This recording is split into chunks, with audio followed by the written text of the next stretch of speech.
ರಾಜಶ್ರೀ, ಇದೇ ನನ್ನ ಮನೆ.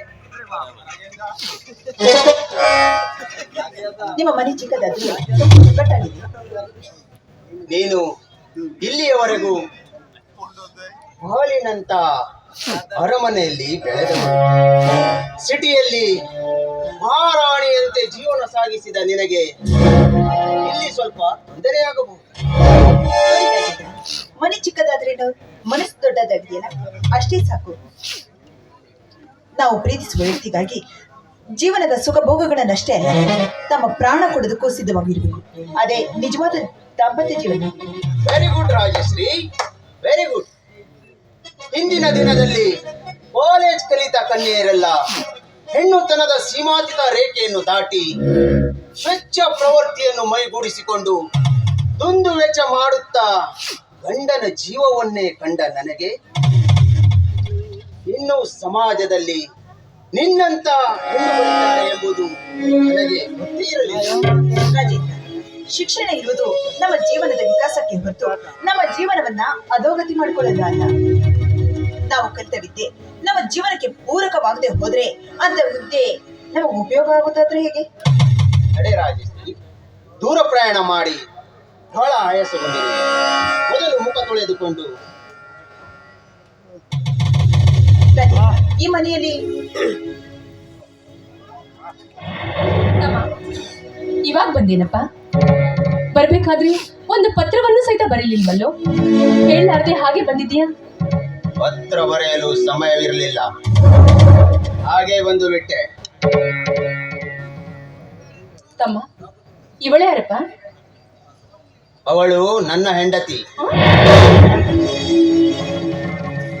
ಹೆಂಡತಿ? ನೀನು ಮದುವೆ ಮಾಡ್ಕೊಂಡ್ಯಾ? ಯಾಕಪ್ಪ?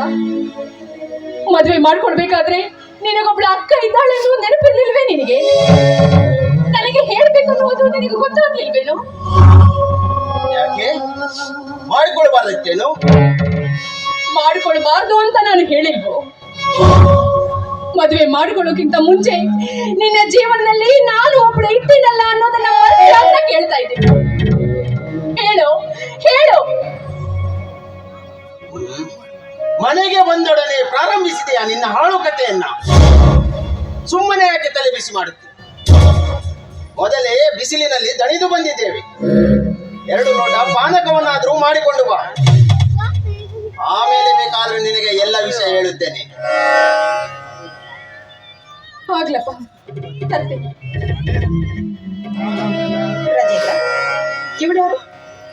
ಛೇ, ಇವಳನ್ನ ನೋಡಿದ್ರೆ ನನ್ನ ಅಕ್ಕನೆಂದು ಹೇಳಿಕೊಳ್ಳಲು ನಾಚಿಕೆಯಾಗುತ್ತಿದೆ.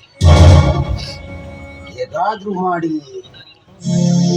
ರಾಜಶ್ರೀ ಎದುರು ಹೇಳಿದ ಮಾತನ್ನು ಉಳಿಸಿಕೊಳ್ಳಲೇಬೇಕು. ರಾಜೇಂದ್ರ, ಇವಳು ಯಾರು? ಹಾ, ಇವಳು ಇವಳು ಇದೇ ಮನೆಯಲ್ಲಿ ಇರುತ್ತಾಳೆ. ಮತ್ತೆ ನಿಮ್ಗೆ ತಮ್ಮ ಅಂತ ಕರೀತಿದ್ದಾಳೆ? ಓ, ಅದ ಅವರ ತಂದೆ ನಮ್ಮ ಮನೆಯಲ್ಲೇ ಕೆಲಸ ಮಾಡುತ್ತಿದ್ದ. ಇವಳು ಚಿಕ್ಕವಳಿರುವಾಗ ಅವರ ತಂದೆ ತೀರಿ ಹೋದ.